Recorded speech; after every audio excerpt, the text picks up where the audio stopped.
entonces, pues con mucho gusto presento al profesor Di Prisco de la Universidad de los Andes, este, quien nos hablará sobre propiedades de partición y formas débiles del axioma de elección.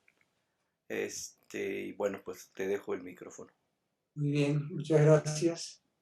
Muchísimas gracias, Miguel, por la invitación a hablar en este seminario. Y bueno, yo escribí esta presentación en inglés, pero voy a hablar en español. Ujú.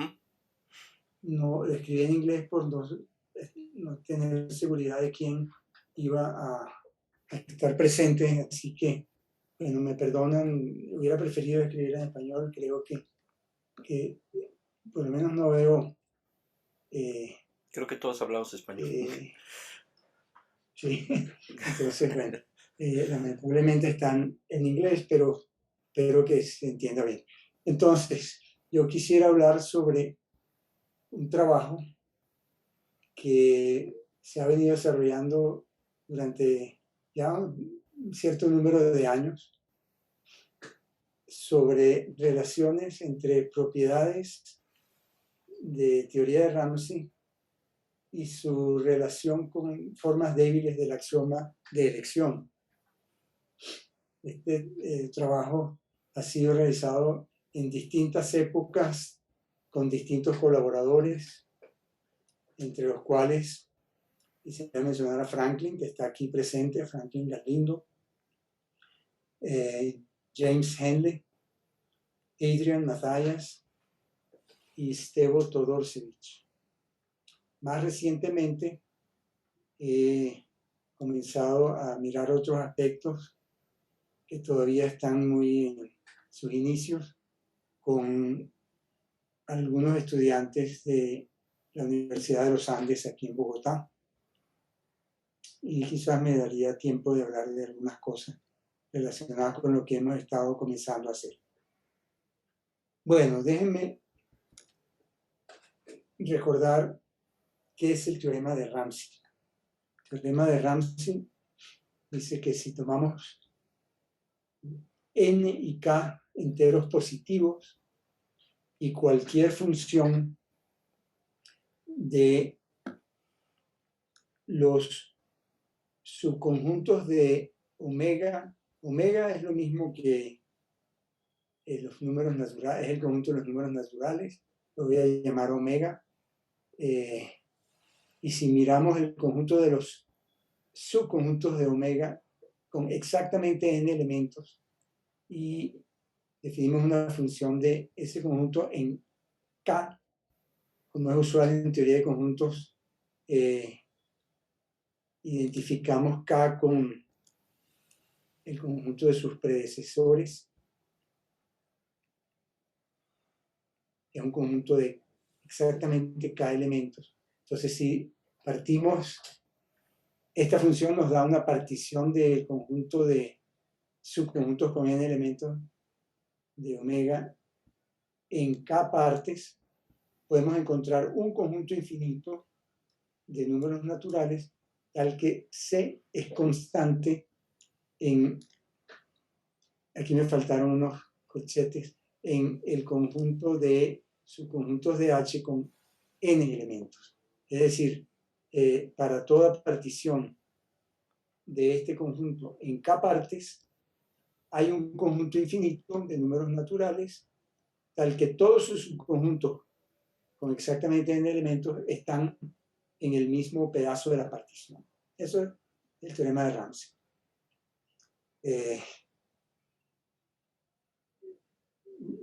Cuando se enuncia no con el conjunto de los números naturales, sino como particiones de cualquier conjunto infinito, perdón, de los subconjuntos con n elementos de cualquier conjunto infinito, y se parte de este conjunto en k pedazos. Para demostrarlo hay que hacer uso del axioma de elección, de alguna manera. Y Kleinberg, por allá en finales de los años 60, demostró que en esa versión más general no es demostrable en ZF, no es demostrable sin hacer uso de alguna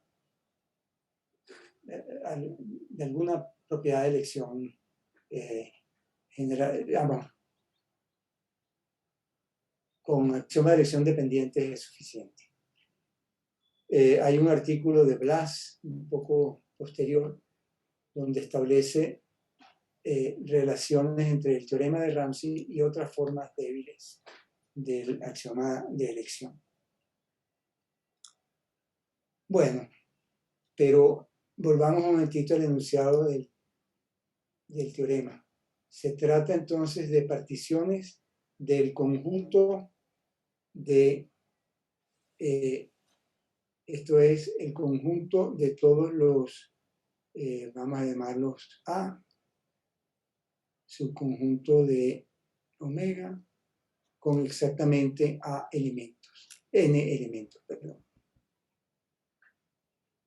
¿Qué pasa si tratamos de demostrar un teorema análogo, pero con particiones de subconjuntos de omega infinitos? Esa es la primera cuestión que vamos a ver. Si miramos una partición del conjunto de los conjuntos infinitos de números naturales en dos partes, yo lo escribo como una función. Obviamente, una función en un conjunto de dos elementos da una partición en dos pedazos del dominio. Entonces, dada una partición así, ¿será que podemos encontrar un conjunto infinito H tal que todos sus subconjuntos infinitos están en el mismo pedazo de la partición? Bueno, no siempre. El axioma de elección nos permite encontrar una partición mala, es decir, una partición de estas tal que no hay ningún H infinito tal que este conjunto sea tal que la función C es constante ahí. No hay ningún conjunto de ese tipo donde la función sea constante. Pero ¿qué tanto del axioma de la elección necesitamos para construir una partición de ese tipo? Bueno,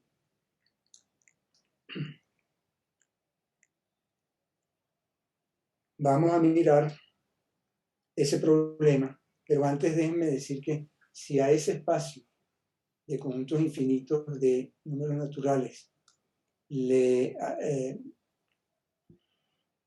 lo dotamos de la topología producto, de la topología que resulta, si yo miro, fíjense, este conjunto de los subconjuntos infinitos del conjunto de números naturales, está contenido en partes del conjunto de los números naturales, y esto es algo que podemos identificar con 2 a la n,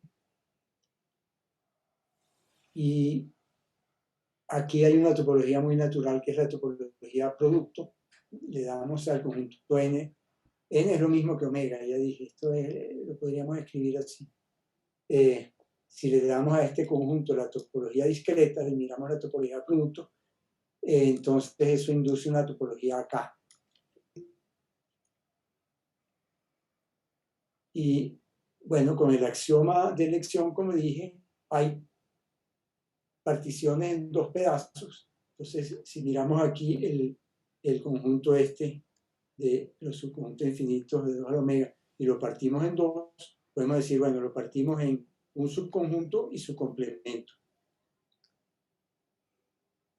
Y decimos que en vez de hablar de la partición, hablamos de este conjunto, de esta parte. Y decimos que esa parte tiene la propiedad de Ramsey si existe un H infinito tal que H a la omega está contenido en A o es disjunto de A. Entonces, podemos hacer un dibujito, un subconjunto del conjunto de conjuntos infinitos de números naturales, vamos a pintarlo así.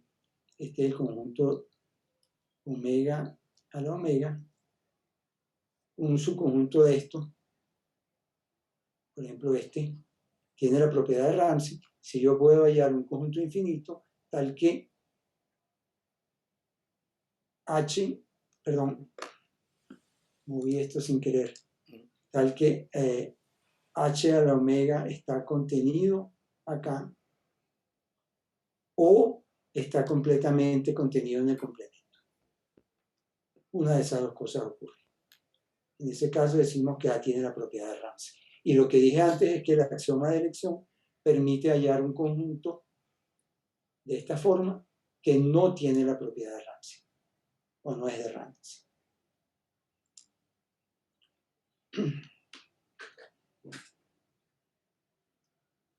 Galvin y Prikry demostraron que los conjuntos borelianos, subconjuntos borelianos de omega a la omega, en la topología producto que describí antes, todos tienen la propiedad de Ramsey.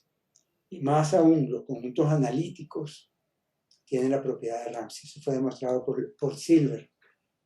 Es curioso porque la fecha de este artículo es 1970. El resultado de Galvin y Prikry anterior al de Silver, pero la publicación apareció después. Pero el resultado de Galvin y Prikry es del año 69 posiblemente. Ellentuk dio una caracterización topológica de los conjuntos que tienen la propiedad de Ramsey y como consecuencia dio una nueva demostración del teorema de Silver. El resultado de Ellentuk se pueden hacer así: un conjunto de conjuntos infinitos de números naturales es Ramsey si tiene la propiedad de ver, una propiedad topológica respecto a otra topología en el espacio de conjuntos infinitos, respecto a la topología que hoy en día se llama de Ellentuk.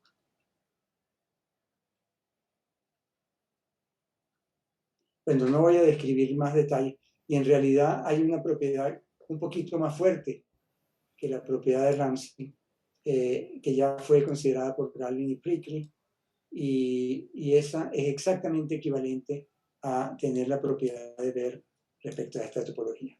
Pero es un tema que está un poquito fuera de la línea que quiero seguir. Entonces, solamente quería mencionar que si bien el axioma de elección permite encontrar conjuntos que no son de Ramsey, los conjuntos que son sencillos desde el punto de vista topológico o que tienen una definición relativamente sencilla, son definibles de alguna manera sencilla, sí tienen la propiedad de Ramsey.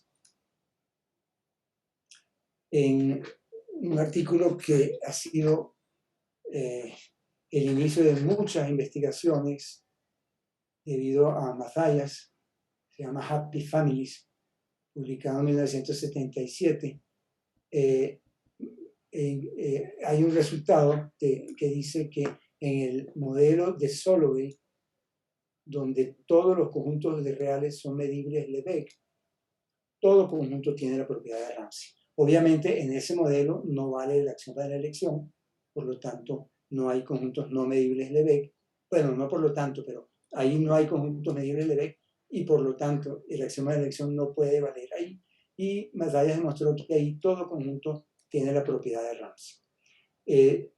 Se usa la notación omega flecha, omega entre paréntesis a la omega, para expresar que para toda partición de este tipo existe un conjunto infinito de números naturales, tal que C es constante en la colección de sus subconjuntos infinitos. Es decir, todos los subconjuntos de omega de omega tienen la propiedad de Ramsey.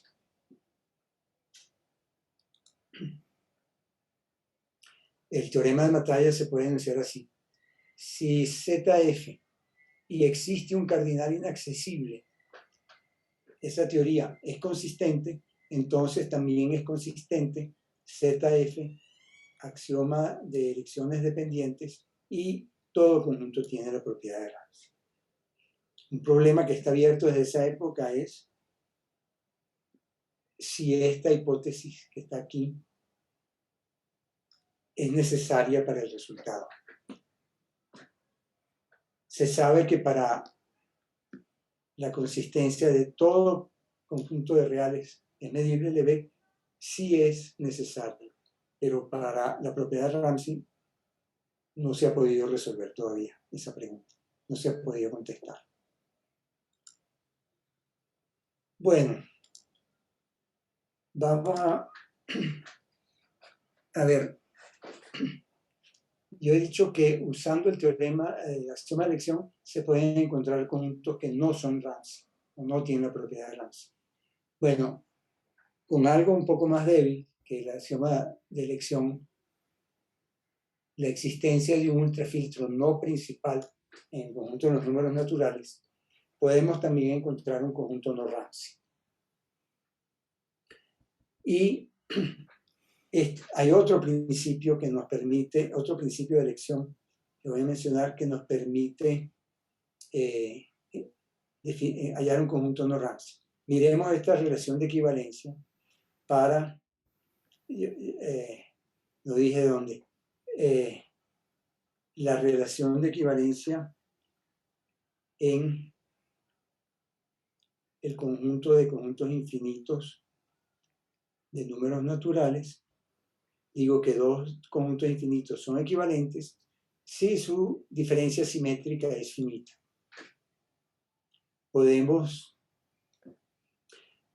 a partir de un selector para las clases de equivalencia, es decir, un conjunto de representantes para las clases de equivalencia de esa relación de equivalencia, podemos construir un conjunto no Ramsey. Y como es muy sencillo explicar por qué, lo voy a decir. Supongamos que para cada clase de equivalencia, respecto a esa relación, tenemos un selector. Hay un elemento de la clase seleccionado y podemos definir ahora una partición, una función de omega a la omega en 2, así. Dado un conjunto infinito de números naturales, su imagen es 0 si, ¿cómo llamamos al selector? Vamos a llamarlo el selector de la clase, lo llamamos ¿qué? Bueno, podría ser el selector de la clase. Vamos a decir que la función S selecciona un elemento de cada clase. Entonces miramos la diferencia simétrica entre A. Bueno, esta notación es muy incómoda. Vamos a llamar el selector de la clase de A, vamos a llamarlo A estrella. Obviamente esto tampoco es muy bueno porque esta clase puede ser la misma clase de otro. Y entonces, qué sé yo, A estrella y B estrella son el mismo conjunto. Pero dado un conjunto, si miramos la diferencia simétrica entre A y el selector de su clase, mandamos a 0 si ese conjunto, que es finito, tiene un número par de elementos. Y 1 en caso contrario. 1 si ese conjunto tiene un número impar de elementos. Obviamente no puede haber un conjunto H infinito, tal que todos, perdonen entonces que estoy tocando aquí sin querer algo. No puede haber un conjunto infinito H, tal que la función esta que acabamos de definir sea constante acá. Porque si miramos un H así, comparamos H con el selector de su clase, miramos la cardinalidad de la diferencia simétrica. Bueno, eso puede ser par o impar, pero si le quitamos un elemento a H,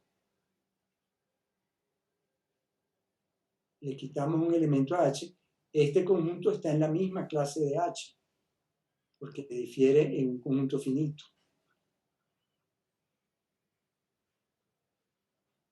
Entonces el selector es el mismo. Si esta diferencia simétrica era par, ahora la diferencia simétrica del selector con este va a ser impar. Y viceversa. Entonces, en todo caso, la paridad de la diferencia simétrica, esta que está aquí y esta, es distinta, la paridad es distinta. Entonces, no hay ningún conjunto infinito homogéneo para esta partición. Bueno, hay todavía otra manera de usar un principio de elección diferente para construir un conjunto no Ramsey. Y consideren esto. Vamos a mirar ahora esta nueva relación de equivalencia en el conjunto de conjuntos infinitos de números naturales. Decimos que A y B son equivalentes sub 2 si son equivalentes respecto a la relación anterior y A menos B y B menos A tienen la misma paridad. Tienen tamaño de la misma paridad.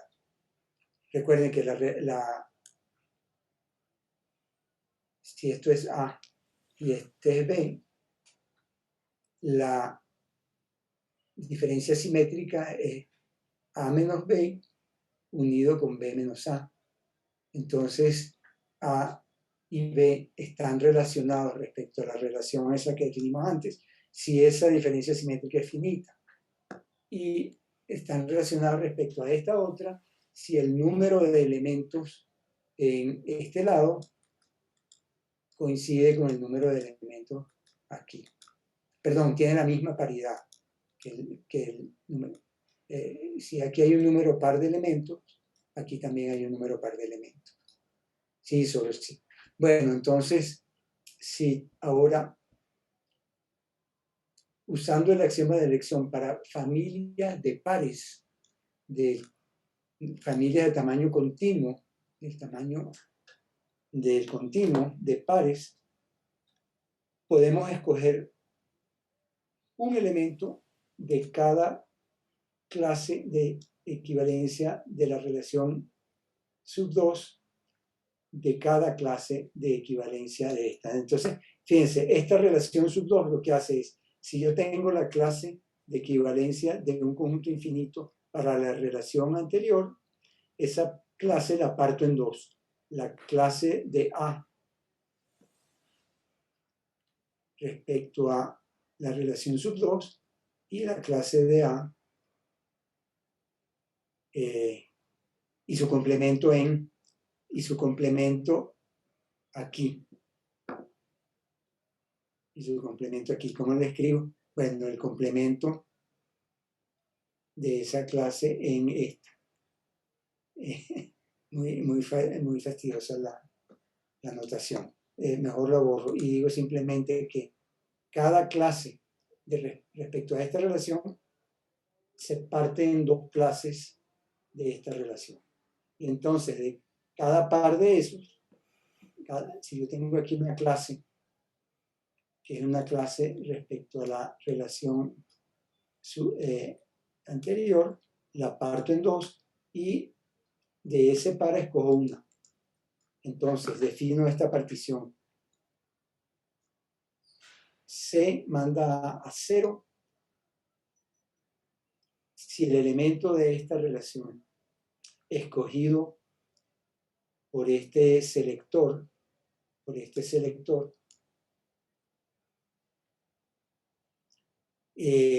contiene A. En otras palabras, si la clase de A respecto a la relación sub 2 fue el escogido dentro de la clase esta. En otras palabras, la clase de A, yo la parto en dos, es la clase de A. la parto en dos y A está en esta clase. Y va a parar a 1 si el que escogimos fue la parte donde no está A. Y es muy fácil ver que para esa partición el mismo argumento funciona. H y H menos un elemento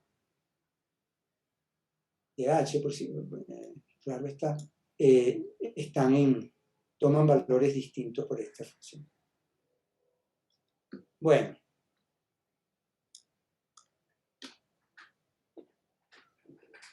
Resumiendo, entonces, la existencia de funciones selectoras para familias tamaño continuo de pares ya implica que hay conjuntos no raros.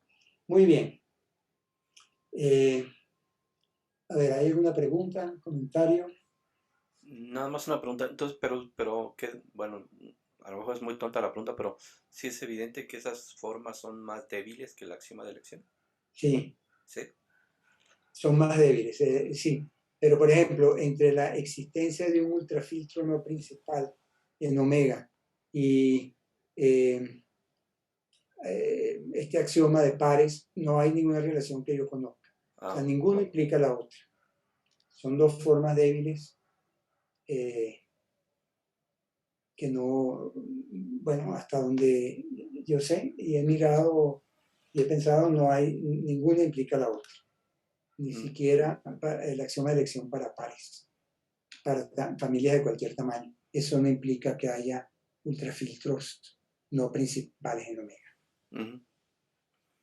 Bueno, con Franklin estuvimos trabajando un tiempo, hace varios años ya, en algunas versiones más débiles de la propiedad de Ramsey.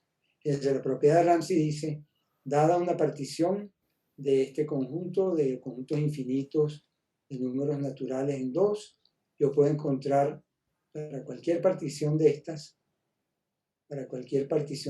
en A y su complemento, existe un H infinito tal que esto está contenido en una de estas dos partes.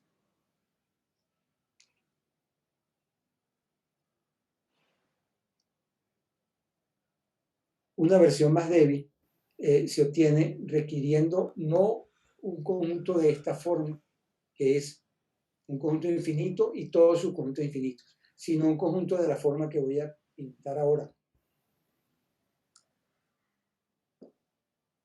Tengo mi partición de omega a la omega en 2, A y A complemento, y ahora lo que quiero es un conjunto infinito, A, y un conjunto infinito que lo contiene, B, tal que esta diferencia sea infinita.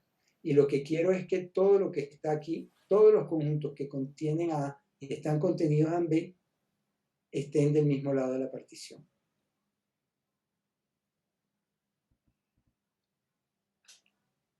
Ahí o de este es el complemento, perdón. A o A complemento. Tengo un conjunto de esa forma ahí o un conjunto de esa forma por acá.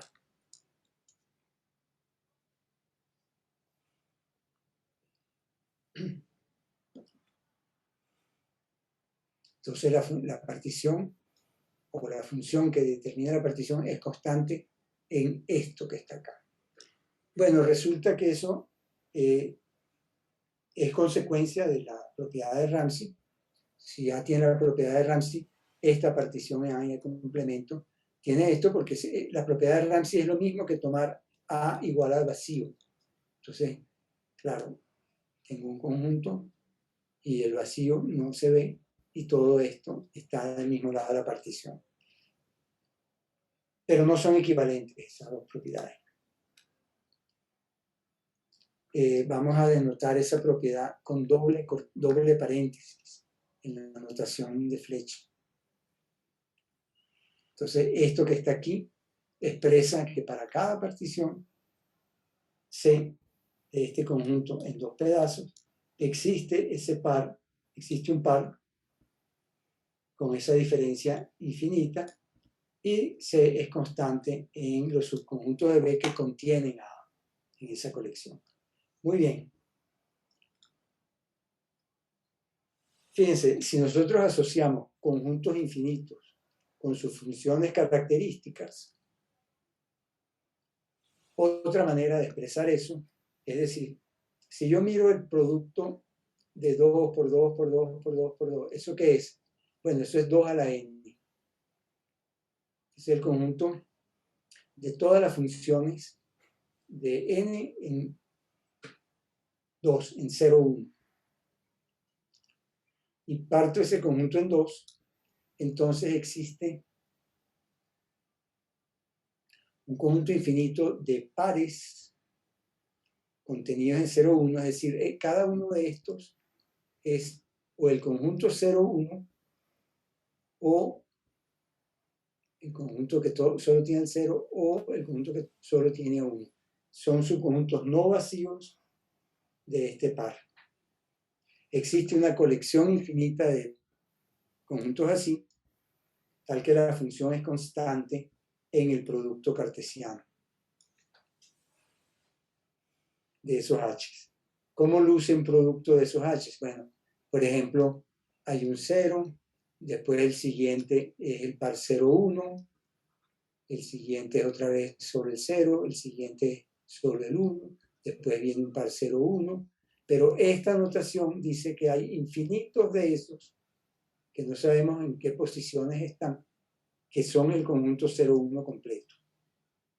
Si nosotros miramos un producto de ese tipo, lo que obtenemos lo podemos representar como un árbol que, por ejemplo, empieza con el 0, después puede tener 0 o puede tener 1, pero después viene alguien que era solo el 1.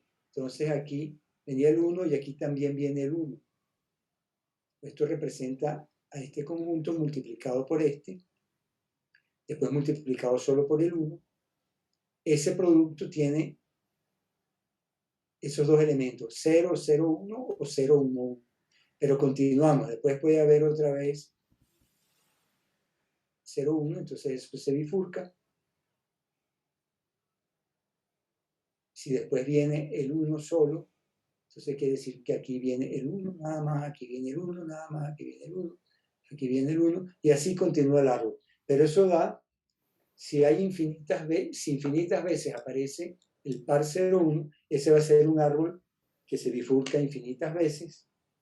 El conjunto de ramas es un conjunto perfecto. Y lo que estamos diciendo es que los puntos donde hay 1, esos van a estar en el conjunto. Los puntos donde solo hay 0, por ejemplo, aquí podría venir 0, 0, 0 y 0, esos no están en el conjunto. Entonces, fíjense, el conjunto de todas las ramas es un conjunto de esta forma. ¿Qué es B? B es el conjunto de las ramas que obtengo tomando siempre 1. ¿Qué es A? A es el conjunto donde no hay otra posibilidad que el 1 en su función característica. ¿Y qué es lo que está entre medio? Bueno, los conjuntos donde yo puedo escoger 0 o 1. O sea, son las ramas donde yo puedo escoger 0 o 1. De manera que la propiedad enunciada así es exactamente la misma que la propiedad enunciada con estos anillos. Con estos anillos. Bueno, yo voy a hacer y una versión mucho más débil, y esto es lo que ha dado origen a investigaciones más recientes, es esta.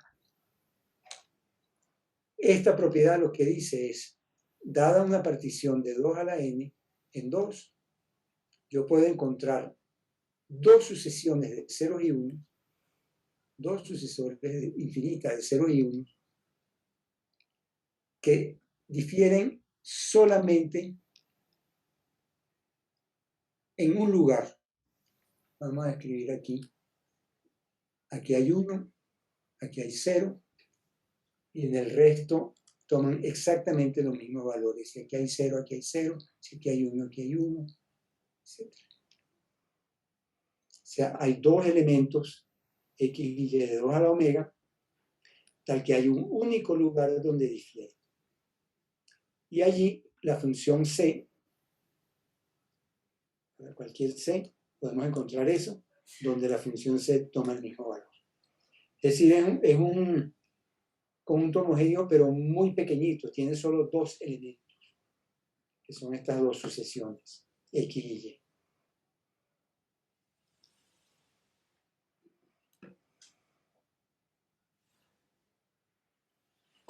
Bueno, pero resulta que para demostrar que hay particiones de estas que no admiten un par homogéneo de esta forma, también necesitamos algo del axioma de elección.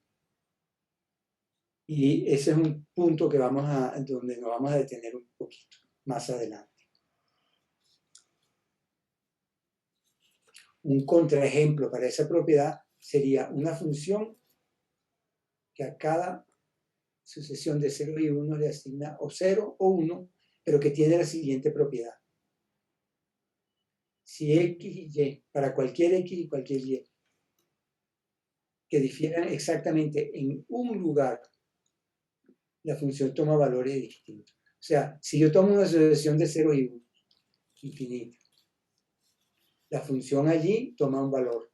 Pero si yo le cambio un valor, 1 exactamente, la función c toma el valor opuesto. Ese tipo de funciones, esos objetos, los consideró Mathias por otras razones en su tesis de doctorado y los llamó camaleones. Los llamó camaleones porque son objetos que cambian de color muy fácilmente.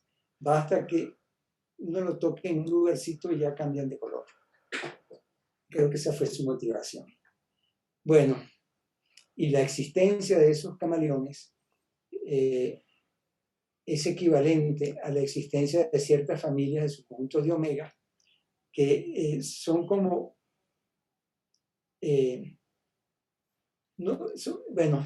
son como una debilitación del concepto de ultrafiltro no principal. Vamos a hablar sobre eso un poquito más adelante. Vamos a ver. Bueno,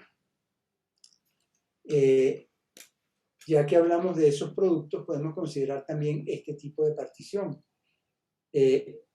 Este símbolo significa lo siguiente. Si yo tomo una partición C de omega por omega por omega por omega, eso es omega a la omega,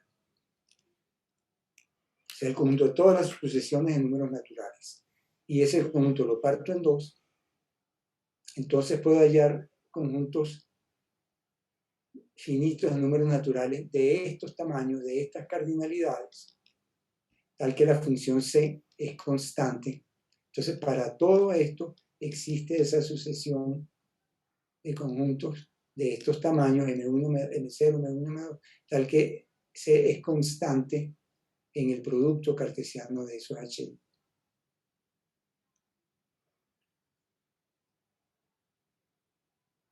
Nuestra propiedad de Ramsey, si esto vale para todo conjunto, entonces esto vale también para toda partición C. Pero esto no es equivalente a la partición de Ramsey. Con Franklin trabajamos tratando de establecer cuál era la relación exacta entre estas dos particiones y cuál era la relación exacta entre esta y la relación de los anillos esos. Y, a ver, podemos decir que cada una de estas implica... bueno, esto es lo que acabo de decir. Esta relación implica esta. Cada una de estas dos implica que cada partición de omega a la omega con corchetes, eso quiere decir subconjuntos infinitos de omega, en dos pedazos, admite un conjunto perfecto en uno de esos dos pedazos. Los conjuntos homogéneos de esta forma son perfectos, que son los que consideramos para esta relación. Y los conjuntos perfectos de esta forma, donde esto es un producto cartesiano de conjuntos finitos, no vacíos, eso también es un perfecto. Cualquier colección de esas, todos los conjuntos que están contenidos en B y contienen a A, eso es un conjunto perfecto. Y todo producto de esto, eso es un conjunto perfecto. Entonces, cada una de estas dos propiedades implica que cada partición del espacio que estamos considerando en dos admite un conjunto perfecto en alguno de los dos pedazos, posiblemente en ambos. Eso es lo que se llama la propiedad de Bernstein, eso de los conjuntos perfectos. Entonces tenemos este esquemita. Trabajo con Franklin permitió ver que, lo voy a hacer aquí en el dibujo y no en las láminas que tengo escrito, para ir más rápido. Esta propiedad no implica esta. Y eso se logró trabajando, construyendo un modelo.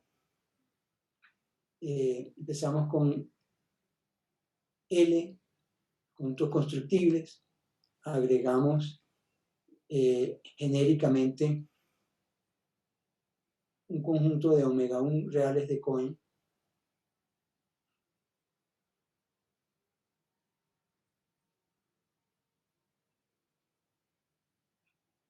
un conjunto de omega 1 reales de Cohen, y en esta extensión genérica construimos L de este conjunto, de modo que allí no vale el axioma de la elección,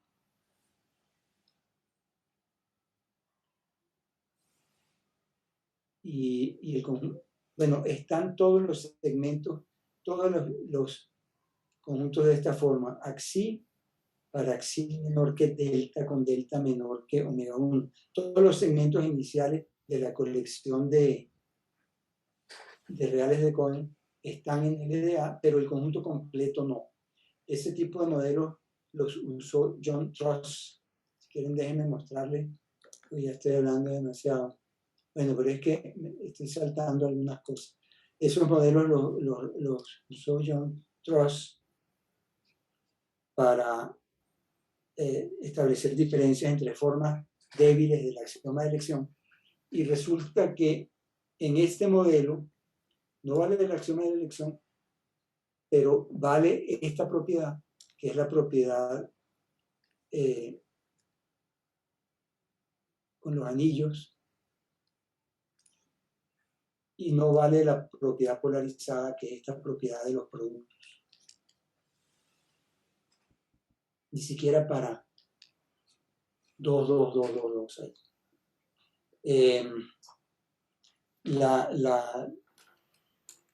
La demostración de que esto vale en ese modelo requiere analizar una forma del forcing de Cohen con árboles finitos uniformes, árboles de esos como los que yo estaba dibujando.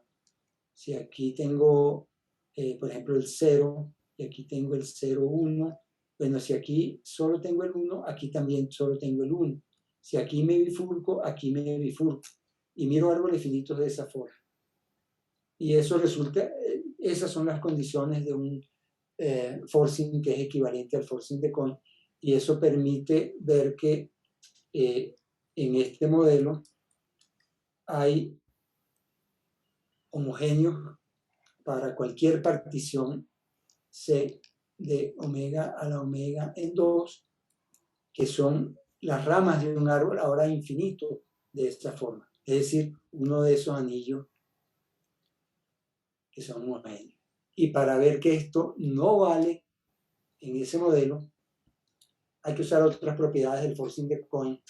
Hay que usar que el forcing de Cohen o bueno, nosotros lo hicimos por una sugerencia de un colega, Georg Brendel, usando que el forcing decoupling no añade reales de los que se llaman eventually different. Pero ya nos salimos un poco del tema. Simplemente lo que quiero dejar ahora es que ninguna de estas flechas, bueno, perdón, ese resultado nos dice que estas dos flechas no se pueden revestir.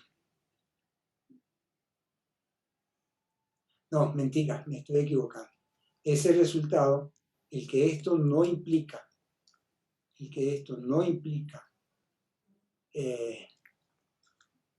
sublatis no implica la propiedad polarizada, dice que estas flechas no se pueden revestir. ¿Por qué? Porque si yo pudiese demostrar esta dirección, estaría demostrando esto.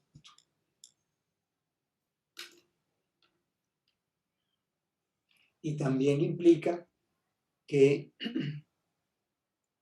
¿qué? Bueno, por ahora, a ver, ¿qué es lo que yo quiero decir? Bueno, junto con Todorcevich,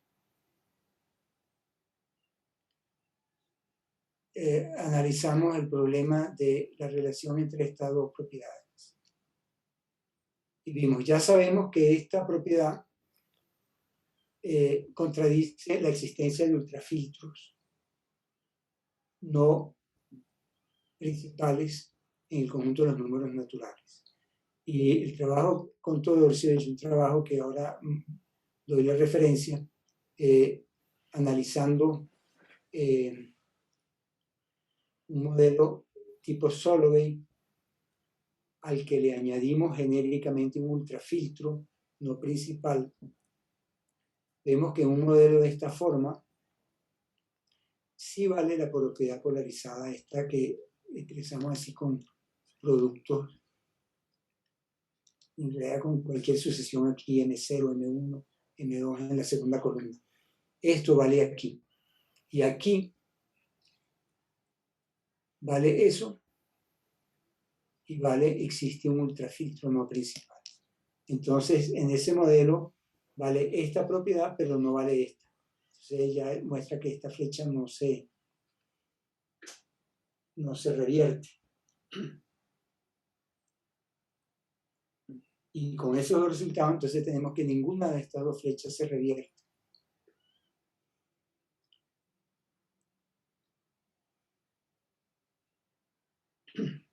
Las flechas de abajo tampoco se revierten. Bueno, como teníamos esto, esta no se revierte, porque si pudiésemos mostrar esto y esto, estaríamos mostrando esta propiedad. Y faltaría decir por qué esta no se revierte. Bueno, el mismo modelo ese, el RDU, permite mostrar que esta flecha no vale. Porque esto convive con un ultrafiltro no principal, pero esto no. Yo eso no lo he explicado porque esta propiedad no es compatible con la existencia de ultrafiltro, pero no es tan difícil verlo. Y entonces tenemos que ese diagrama solo admite las flechas que están pintadas ahí, ninguna otra. Bueno, yo creo que quiero plantear esta pregunta. Esta propiedad significa que existe una biyección, perdón, existe una inyección, una función inyectiva de omega 1, de omega 1 en los reales. Históricamente, bueno, la han denotado como este símbolo. Omega 1 o F1 se puede inyectar en el continuo. Y eso, por supuesto, vale con el axioma de elección. Si uno puede bien ordenar los reales, sabemos que los reales tienen tamaño mayor o igual que Aleph1, entonces si yo puedo bien ordenar los reales, tengo una inyección de Aleph1 en los reales. Pero es una versión muy débil del axioma de elección. La pregunta es si eso es suficiente para producir el conjunto sin la propiedad de Bernstein. Es decir, conjuntos que no contienen a un perfecto y su complemento tampoco.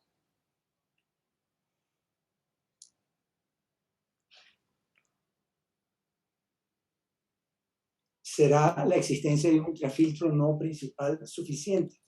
Bueno, los resultados que mencioné antes responden negativamente ambas preguntas.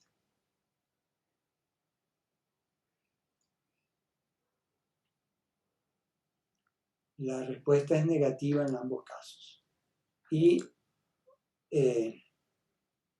esos modelos que acabo de mencionar, pero me adelanté porque quería ir un poquito más rápido, porque ya está terminándose. Yo no sé exactamente de cuánto tiempo dispongo, pero... No tienes límite, no te preocupes. Pero es que no quiero tampoco exagerar en la duración. Pero bueno, el modelo con Todorcevich dice que, vuelvo al diagrama, esta propiedad en ese modelo convive, como esta convive con un ultrafiltro no principal, esta también. Y en el modelo con Franklin, el modelo añadiendo reales de Cohen y tal, allí mostramos que si en vez de añadir omega 1 reales de Cohen, añadimos omega 2 reales de Cohen y hacemos la misma construcción, entonces en ese modelo, perdón, ¿dónde estoy? En ese modelo están los omega 2 reales de Cohen y la sucesión hasta omega 1 está en el modelo, la sucesión completa no, pero esta sucesión de omega 1 reales de Cohen sí está en el modelo y esos omega 1 reales están bien ordenados en el modelo, de manera que eso me da la inyección de omega 1 en los reales. Y ahí, en ese modelo, vale esta propiedad. Y por lo tanto vale esta. De manera que tenemos esas respuestas negativas a esta pregunta, a estas dos preguntas. Bueno, vamos a ver, yo creo que voy a tener que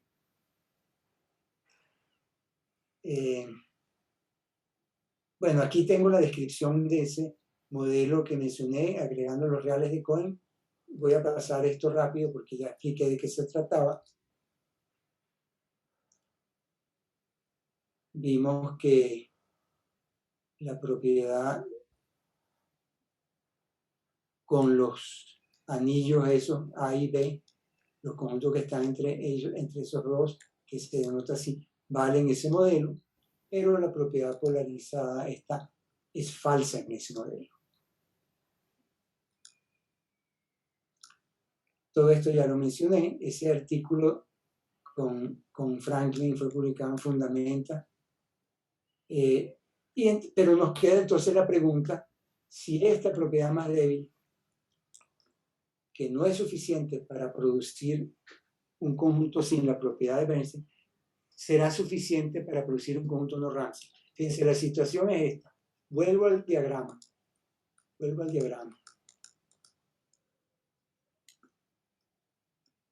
Ajá. Esta propiedad es muy fuerte. Bueno, es mucho más fuerte que la que está aquí abajo. Es mucho más fuerte que la que está aquí abajo. Existencia de ultrafiltros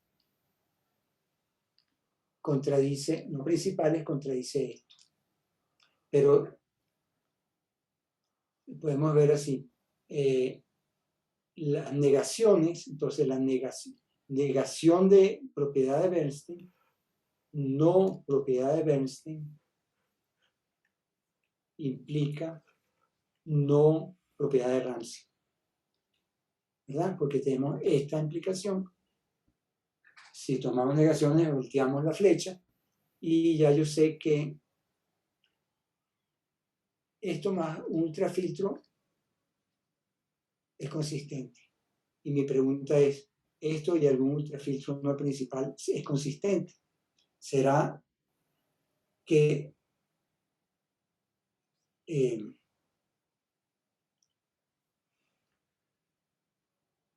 perdón, yo lo escribí mal. Perdón. Lo dije al revés. Déjenme borrar aquí. Lo que, lo que es consistente es la propiedad de Bernstein. Esto más un ultrafiltro es consistente. Pero la existencia de un ultrafiltro implica, existe ultrafiltro, implica la negación de esta propiedad. ¿Será verdad que también implica la negación de la propiedad de Bernstein? Esta es la pregunta. Eso está abierto. Eso está abierto totalmente. Y vuelvo a donde estaba,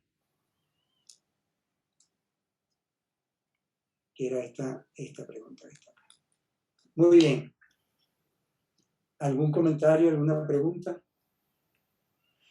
¿Y saben algo más sobre qué cosas implican la existencia de un ultrafiltro libre o qué cosas no? Es decir, Bueno,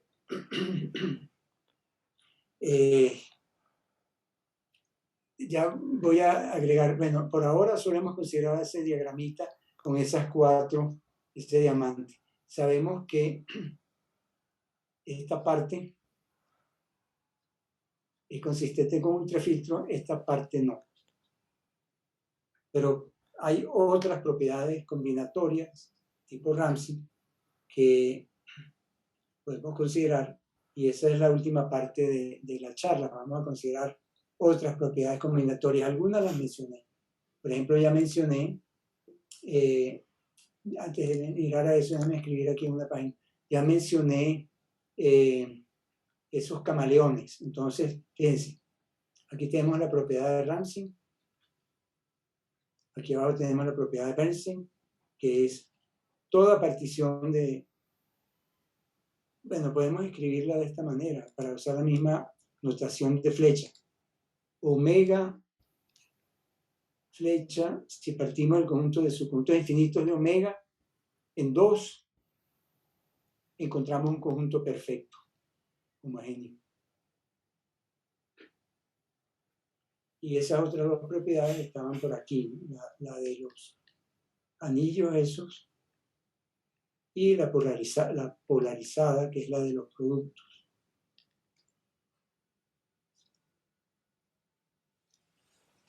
Por aquí tenemos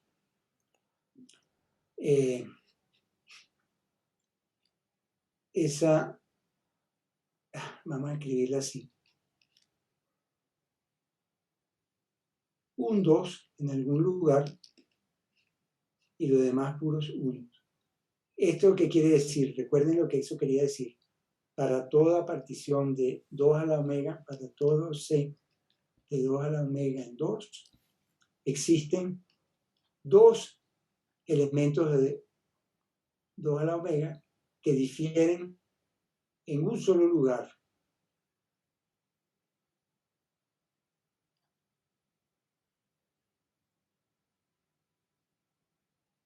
Y la función le da el mismo valor a ambos. Eso lo denotamos así. Bueno, eso tampoco es, esa propiedad tampoco vale si existe un ultrafiltro libre, un ultrafiltro no principal en el conjunto de los números naturales. Eso contradice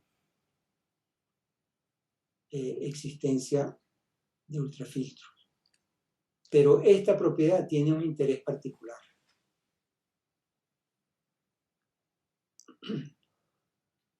Hay un tipo de familias, es una especie de debilitación del concepto de ultrafiltro, que es lo que voy a decir ahora y con eso voy a terminar, que es equivalente a la negación de esto. Entonces vamos a ver. Pues yo creo que me voy a tener que saltar algunos comentarios. Bueno, aquí hay alguna bibliografía sobre cosas anteriores, algunas muy viejas. Bueno, este modelo, fíjense, este modelo tiene ya un tiempo, pero hay algunas cosas más recientes que se pueden demostrar en ese modelo, que hemos podido demostrar en ese modelo. Ok, esto por ahora no lo voy a mencionar, aunque es interesante. Quiero...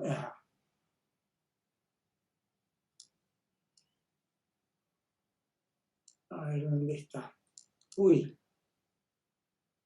esto, aquí sí. Vamos a hablar de filtros. Ya, esa terminología muy extraña. Filtros. Sabemos lo que son filtros en los conjuntos de números naturales. Y vamos a considerar otro tipo de objetos que vamos a llamar filtros.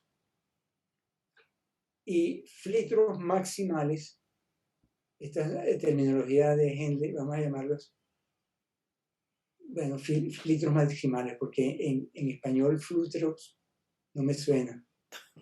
Filtros maximales. ¿Qué es un filtro maximal?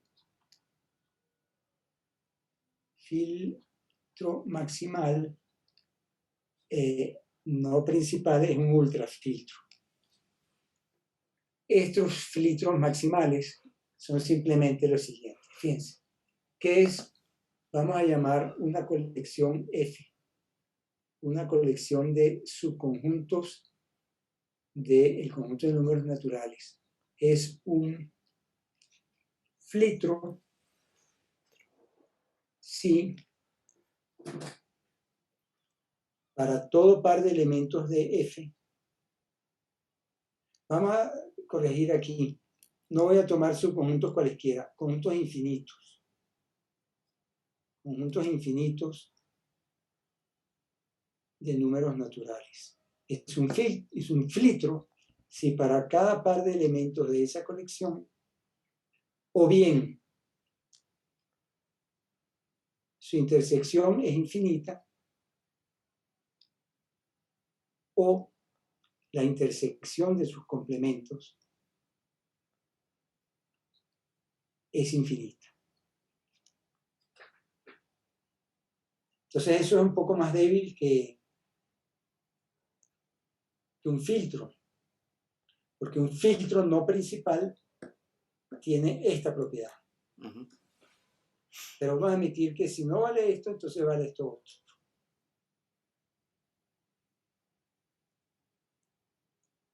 O dicho de otra manera, usando la, ¿cómo se llama eso?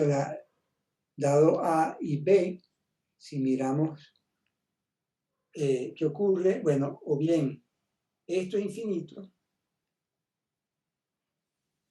o el complemento de, fíjense, esto qué quiere decir que esto sea infinito, quiere decir que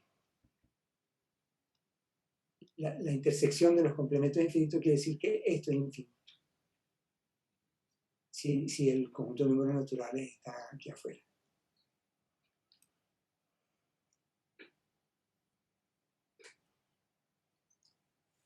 Entonces, fíjense, lo que estoy diciendo es que el complemento de la el complemento de la intersección diagonal es infinito. Que ocurra alguna de estas dos cosas es equivalente a que el complemento de la intersección diagonal es infinito. Bueno, resulta que no sabemos, un problema que no hemos podido responder es, ¿existen filtros maximales? Es equivalente a existen ultrafiltros no principales. o libres.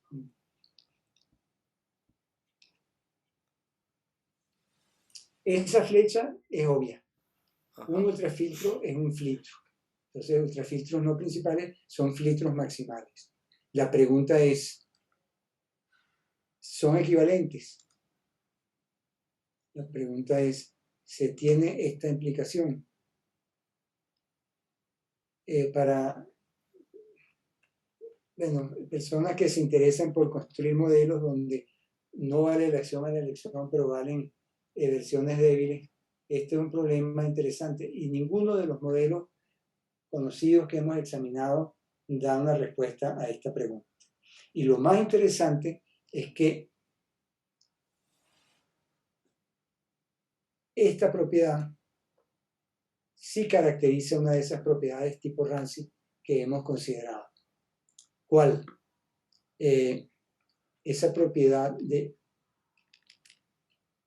que denotamos con un 2 en un lugar y puros 1 en el resto, es una flecha, es equivalente a no existen filtros maximales también, a ninguna de estas propiedades, o no existen, bueno, esto es obvio, no existen camaleones, en la terminación camaleones, no existen selectores para la relación de equivalencia que definimos ahí.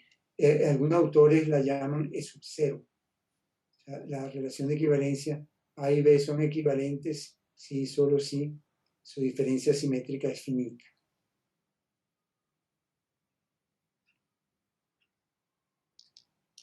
Cada una de estas cosas es equivalente a esta, por lo tanto todas son equivalentes entre sí. Y hay otra que no voy a mencionar más detalle, pero si uno mira, existe una coloración equivalente a no existe coloración. Sí, dije que no la iba a mencionar y estoy haciendo todo lo contrario. Coloración finita del grafo del shift en omega a la omega. ¿Qué es lo que es el grafo del shift?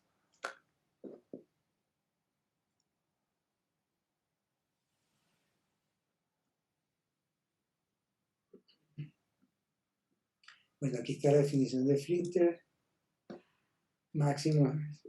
filter maximales, que es lo que puse acá, la colección de clases. Ajá, bueno, aquí está, esta proposición lo que da es la relación entre estos filtros maximales y los selectores para las clases, da una relación, selectores de las clases de equivalencia, para las clases de equivalencia de relación de equivalencia que acabo de mencionar, y este teorema, esta parte del teorema relaciona la existencia de camaleones con esos filtros maximales. Lo otro lo salté, no lo voy a mencionar porque se va a hacer muy largo. Y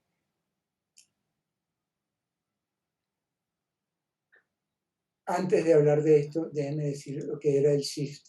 Si yo tengo un conjunto infinito de números naturales, lo escribo en orden creciente,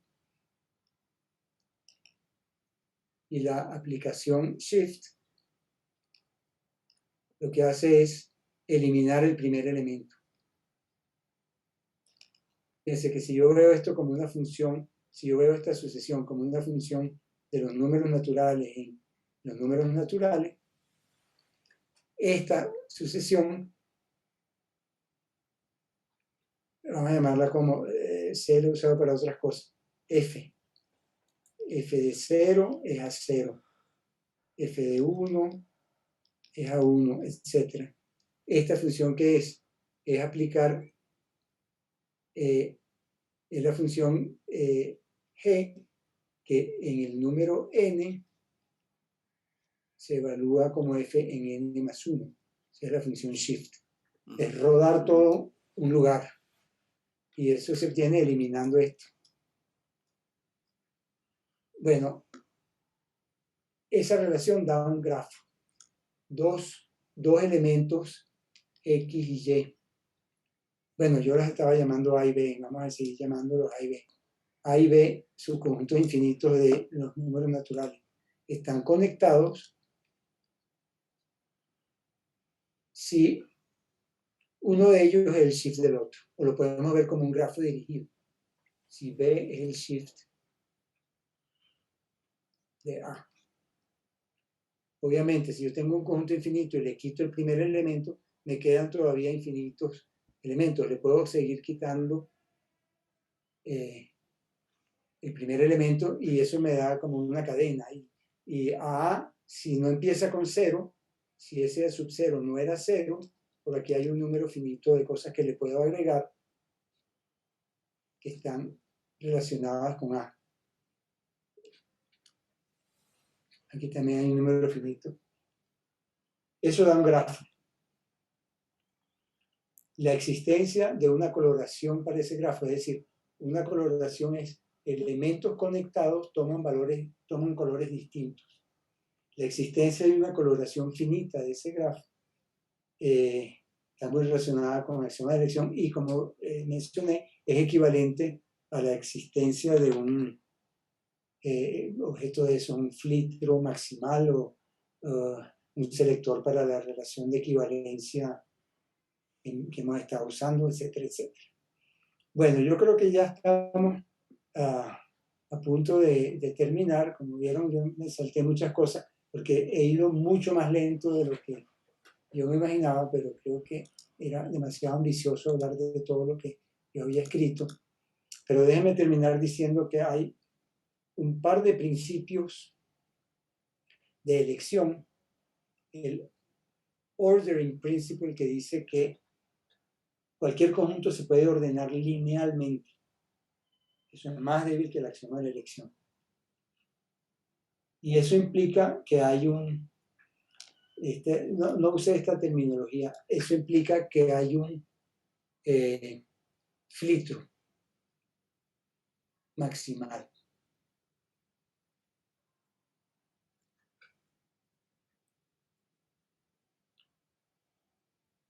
Si el orden parcial de los conjuntos infinitos de omega, módulo finito. Yo miro, este es el cociente de la relación de equivalencia que hemos estado usando. Diferencia finita. Ese cociente. Ese cociente se ordena naturalmente, un orden parcial allí. Si ese orden parcial, o sea, el orden parcial es la clase de A está por debajo de la clase de B, si solo si A está casi contenido en B. O sea, está contenido en B módulo finito. Ese orden parcial, si lo extendemos a un orden lineal de las clases, tenemos un orden lineal de estas clases,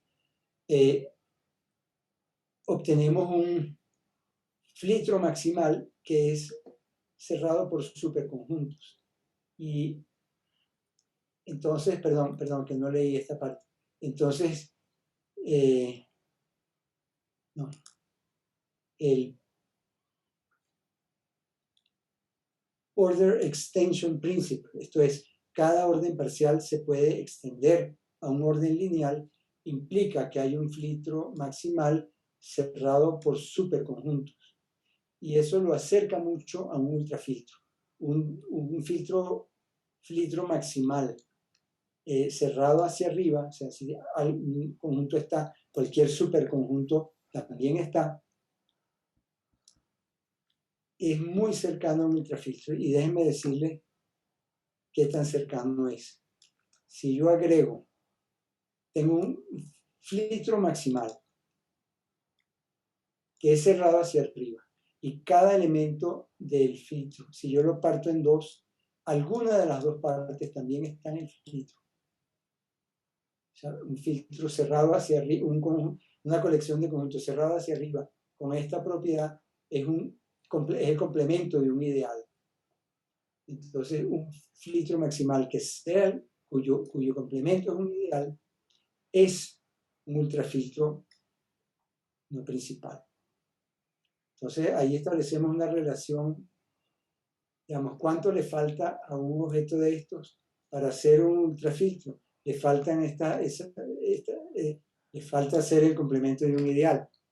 Cuando uno lo dice así, es más o menos claro que si es un ideal maximal su complemento, entonces tiene que ser un ultrafiltro.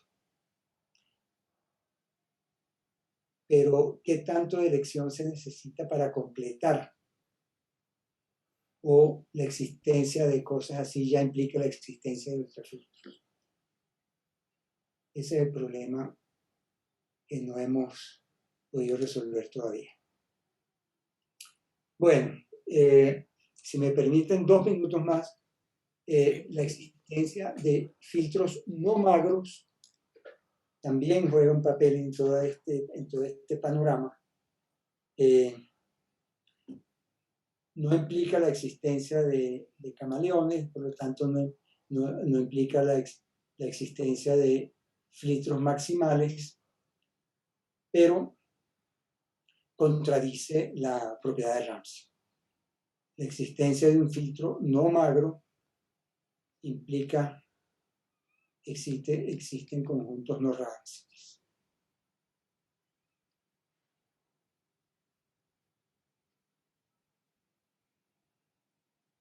Es decir, la negación de esta propiedad.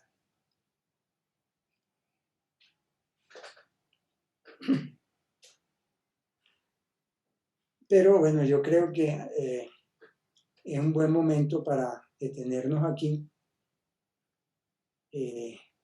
Yo había escrito alguna, digamos, que se usa una caracterización de filtros magros de Vida Talagrán y Halali Naini. Es esta caracterización con intervalos. Un filtro es magro si existe una partición de omega en intervalos finitos, tal que cada elemento del filtro intersecta a casi todos los intervalitos. O sea, yo parto del conjunto de números naturales en intervalos y el filtro es magro si tiene esta propiedad. Y usando eso, entonces es fácil establecer la relación que dije. Entonces, todo esto convive con filtros no magros, pero esta parte no. Esto ni lo mencioné hoy. Bueno, vamos a detenernos acá. Yo creo que ya es una exageración seguir hablando de otras propiedades de tipo Ramsey. Pues pues muchas gracias por la plática. No sé si alguien tenga alguna duda, algo que quiera decir, expresar.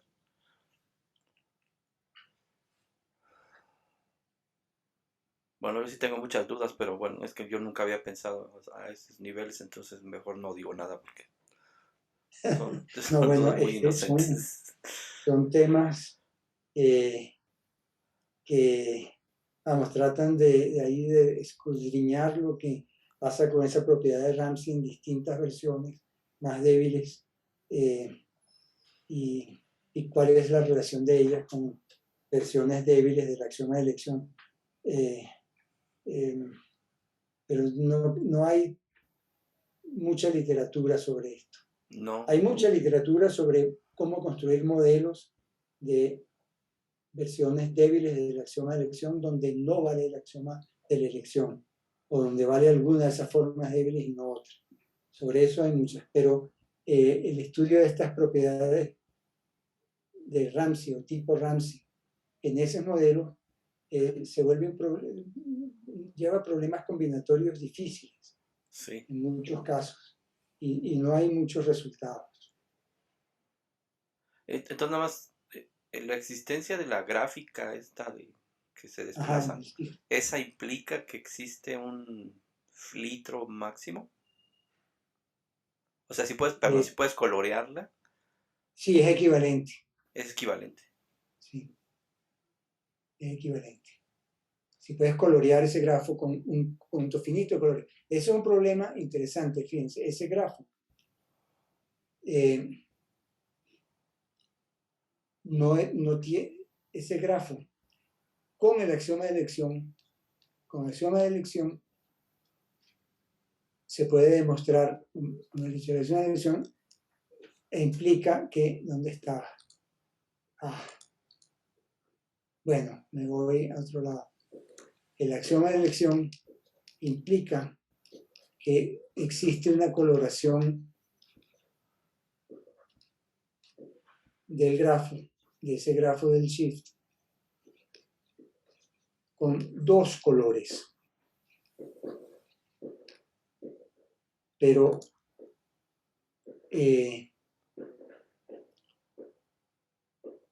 sin axioma de elección no se puede demostrar que haya coloraciones finitas. Fíjense, si uno quiere que la color, fíjense, ¿qué es una coloración? Una coloración es una función que le asigna a cada conjunto infinito un color. De modo que si yo tengo A y A menos su primer elemento, esos dos toman colores distintos.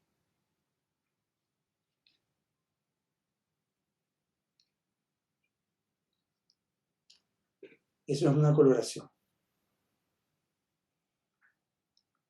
El axioma de elección permite dar una coloración con dos colores. Pero si uno quiere una coloración, fíjense, esto es una función, aquí se me olvidó el exponente, esto es una función de este espacio en un conjunto de colores. Si yo tomo que ese conjunto sea fin, si yo quiero que dar una coloración finita, eso es una partición de esto en conjuntos finitos. Bueno, si yo quiero que esos conjuntos sean borelianos, no lo puedo hacer con una cantidad finita de colores. Si yo quiero que esta función sea una función Borel medible, bueno, necesito infinitos colores. Y eso es una consecuencia de aquel resultado de Galvin y Prickly que mencioné hace como una hora. Y ese resultado parece mucho más fuerte que lo que se necesita para esto.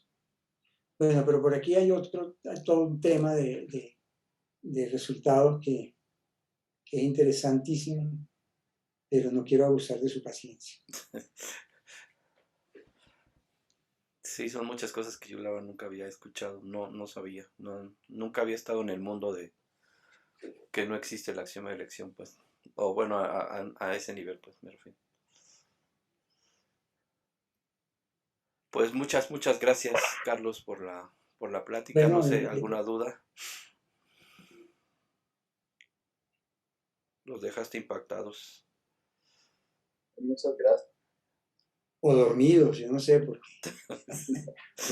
Podría ser. No, pues es que sí, no, el mundo sin el axioma de elección a ese nivel, no, bueno, al menos yo nunca lo había escuchado, la verdad. Carlos, tengo una pregunta. Ajá. Luis Miguel, si me permite. Sí, claro que sí, profesor.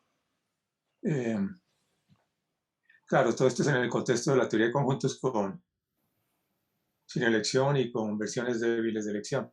Pero, ¿qué tanto se puede expresar este tipo de resultados en la aritmética de segundo orden, por ejemplo? Uy.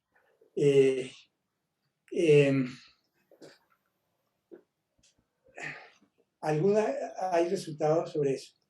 Para empezar, ya el teorema de Ramsey, original, es demostrable en alguno de esos subsistemas de la aritmética. No recuerdo en este momento qué tanto necesita de inducción, pero en un sistema de esos débiles de la aritmética se puede demostrar el teorema de Ramsey. Y entonces, creo que solo necesita inducción en primer orden, pero de pronto estoy equivocado. Por eso, en primer orden, es un sistema muy débil de primer orden, pero algunas de estas propiedades para conjuntos, para particiones ya no de conjuntos finitos de números naturales, Claro. sino conjuntos infinitos de números naturales, se pueden demostrar en sistemas de segundo orden. Sé que hay resultados, pero no te puedo dar en este momento ninguna información precisa, porque no lo recuerdo. Lo he visto, nunca he trabajado en eso, nunca lo he pensado con detenimiento, pero sí hay algunos resultados con aritmética de segundo orden.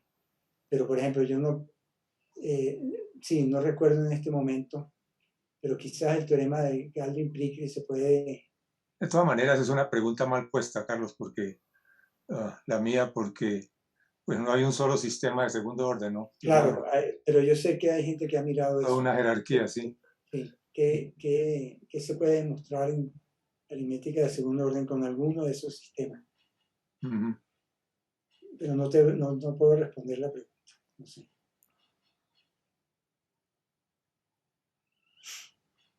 Pues otra pregunta, otro comentario.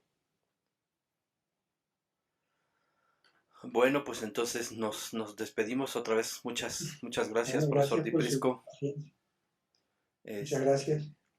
Yo creo que lo subo en algún lado el video para que lo puedan ver. Le voy a pedir a Lisbeth, que nos ayudó mucho, si lo sube a su página.